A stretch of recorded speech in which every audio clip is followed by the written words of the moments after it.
Nintendo's flagship franchise, The Legend of Zelda, is a video game series that has been built upon since all the way back in 1986. The gameplay as well as the lore is something that Nintendo has put as a high priority throughout the years to make vastly different with each new entry in The Legend of Zelda series. Now in 2011, Nintendo attempted to clear up any confusion by releasing the Hyrule Historia, giving us the quote-unquote official timeline of the Legend of Zelda series. However, Nintendo kinda shot themselves in the foot here because releasing an official timeline means that literally every single entry in the series should theoretically fit perfectly, right?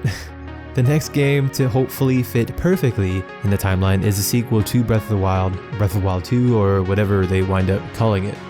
This also runs the risk of Breath of the Wild 2 creating an entire new timeline, which is actually what I want to talk about in this video. This could be a fantastic thing or a very bad thing. Let's go ahead and talk about how Breath of the Wild 2 could potentially start a brand new timeline, and once again, confuse the crap out of us diehard Zelda fans. Let's do it. Hey, how's it going? Derek here with Zelda Theory, bringing you brand new Zelda content every single week. Now on this channel, sometimes I do countdown videos, other times I create Breath of the Wild 2 theory videos just like this one, so if you're new here, consider subscribing and hitting the bell for all things Zelda. I'd love to have you here. Now in order to explain more about this potential alternate timeline, we must first briefly touch on the official timeline of the Zelda series. Now all things began with the 2011 release of Skyward Sword on the Nintendo Wii. Wow, just saying that brings back so many happy memories. Skyward Sword is 100% confirmed to be the origin of the entire series. The game focuses on the creation of the Master Sword. There's also little Easter eggs like how Link's green tunic is a remnant of him becoming a knight of the floating city in the sky called Skyloft, and how the design on the Hylian shield resembles a red bird or Link's Loftwing in the game. Now as the story continues to a close, Link and Zelda eventually help to repopulate the land below the sky, which eventually leads to communities that we saw in 2004's installment of the Minish Cap, as well as 2003's Four Swords, which was basically a port to A Link to the Past. Now each of these games shared a unique villain, a villain called Vati, who sought power after becoming fascinated with the evil in the hearts of men. After all of this happens, the timeline then splits during the best game of the series, Ocarina of Time, into 3 separate timelines. In one of the timelines, Link fails to defeat Ganon, and the Demon King is fought by the incarnation of 1991's A Link to the Past, who then goes on to become the main character of 1993's Link's Awakening.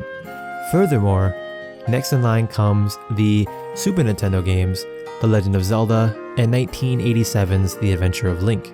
Now for the next timeline, the Ocarina of Time Link defeats Ganon and chooses to stay as a child, which after he becomes lost in 2000's Majora's Mask and then turns into the hero Shade that teaches the Link in 2006's Twilight Princess. Are you guys with me?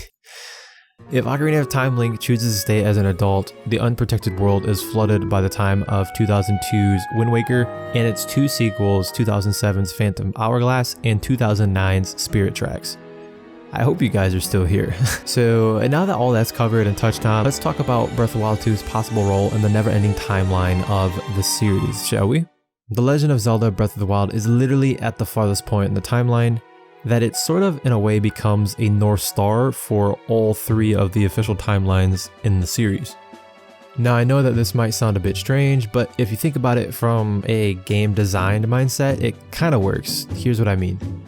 Our beloved series has many repeated offenses of referencing older titles in the series, or what we fans like to call quote-unquote Easter eggs. An example of this is going back to Ocarina of Time's sages sharing their names with the towns from The Adventure of Link. The massive open world exploration of Breath of the Wild that has been officially announced will be reused in the sequel, takes things a step further by referencing games across all branches of the timeline. A couple examples of this are Tall Peak from Breath of the Wild, named after the mountain range from Link's Awakening, Rallis Pond, named after the Zora Prince from Twilight Princess, and Mount Daphnis, named after the king from Wind Waker, all exist together in the same world that we all love from Breath of the Wild. Breath of the Wild 2 was announced at E3 2019. Literally, we have not gotten any major updates on the game at all. Well, nothing really too juicy in my opinion. The teaser trailer, in which a mummified creature believed to be Ganondorf is resurrected deep beneath Hyrule, suggests it will have an outwardly darker tone than the original.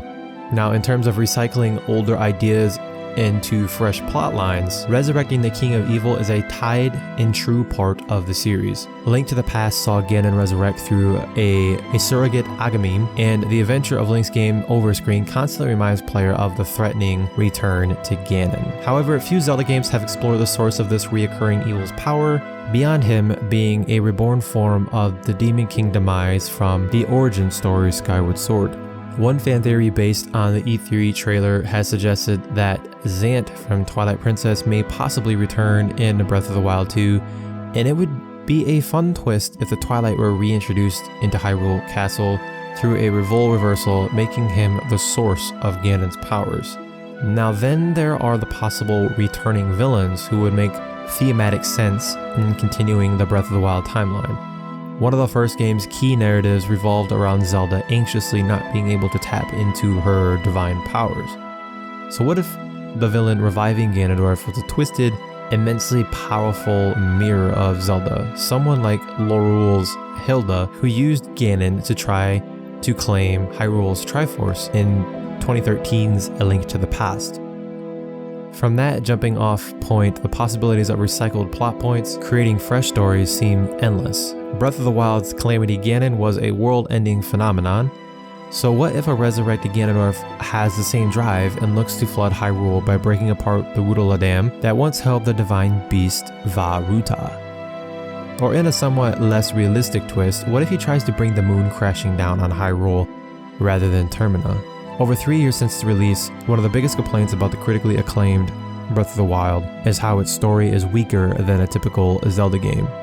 The non-linearity of the world allowing players to access any story at any time, as well as less than stellar voice acting, left many long-term fans wanting way more. Even if the sequel to Breath of the Wild decides not to remix its predecessor's ideas, whatever it brings to the timeline needs to graft a fascinating, memorable story onto Breath of the Wild's foundation. Now to see more Zelda content, click on either of the videos coming up on the screen now, and if you haven't already, be sure to subscribe. Thank you so much for watching, continue to be the light in someone's life, and remember, it's dangerous to go alone. I hope to talk to all of you very soon.